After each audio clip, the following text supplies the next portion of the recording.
Most traders in the foreign exchange market have come across the concept of multiple time frame analysis in their market education. However, this concept of reading charts and developing strategies is often the first level of analysis to be forgotten when a trader pursues an edge over the market. In specializing as a day trader, momentum trader, breakout trader, or a swing trader, many traders lose sight of the larger trend, miss clear levels of support and resistance, and overlook high probability entry and stop levels. Multiple time frame analysis involves monitoring the same currency pair across different trading time frames. While there is no real limit as to how many trading time frames can be monitored or which specific time frame to choose, there are general guidelines that most traders tend to follow. Using 3 different periods gives a broad enough reading on the market, while using fewer than this can result in a considerable loss of data, and using more typically provides redundant analysis. For many years, I used to trade only looking at the smaller time frames and expecting to make massive profit targets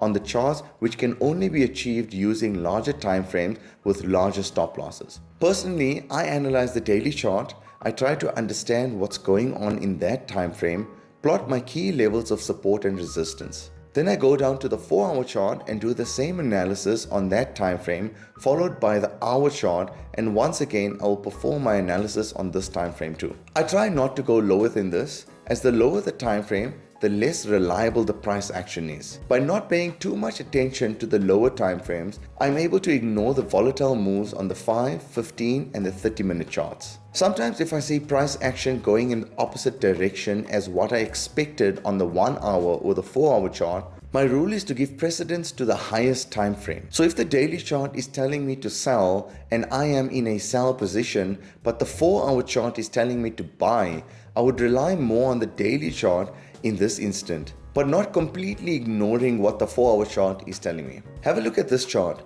It clearly shows that sometimes, even if the lower time frame is telling you to short the market, the higher time frame will still paint a clearer picture about what the market is doing. You need to keep market structure in mind when it comes to trading.